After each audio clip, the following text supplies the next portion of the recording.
Drama serial सुन मेरे दिल में आज की एपिसोड में जब अमार घर वापस आता है, सदफ उससे नाराज़ होती है। डाइनिंग टेबल पर बैठी होती है और सदफ से कहता है तुम मुझसे बात क्यों नहीं करी। सदफ कहती है कि कम से कम तुम्हें मुझे बता के जाना चाहिए था। जब तुमने मुझे बताया था कि तुम हॉस्पिटल में हो, मेरी तो ऐसा लगा था जैसे जान ही निकल गई हो।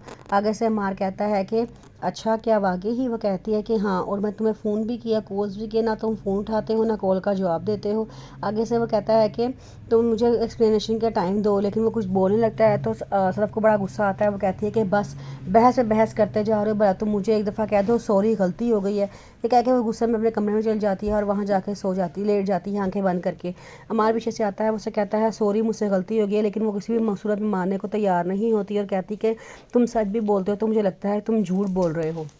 आप देखेंगे कि वह हार वतन वापस आ जाता है और वो आके प्रोग्राम बनाता है कि हम कराची और लाहौर में 5 स्टार होटल स्टार्ट करेंगे। वो सारी अपनी टीम को बुलाता है और उनको आके कहता है कि हम कराची और लाहौर में 7 स्टार होटल स्टार्ट करने लगे हैं। और वो आगे से अमार से कहता है कि मैं चाहता हूँ कि इस उनमें से किसी एक को तुम लीड करो।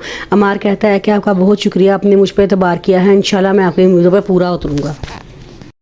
अमार घर वापस आता है और सदफ सो चुकी होती है। वो उसे उठाने की कोशिश करता है लेकिन वो खामोश रहता है।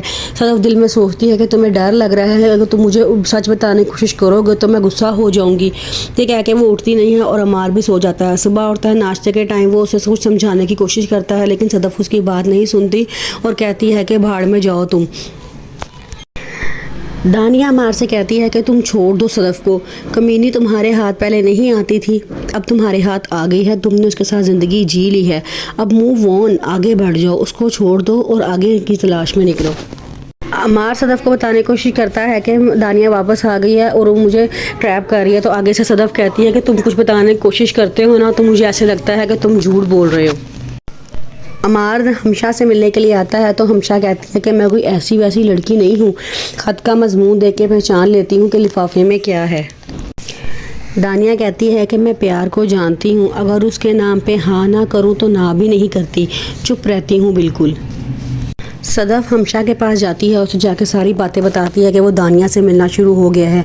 हमशा कहती है कि बस मैंने तुम्हें कहा था ना, सारे मर्द ऐसे ही होते हैं, उन्हें बस दूसरी औरत की ज़रूरत होती है और वो सब बदल जाते हैं। सदफ बड़ा रोती है उसके गले लग के और कहती है कि अब मैं क्या करूँ। वो कहती है कि कुछ भी नहीं करो, सिर्फ बर्दाश्त करो।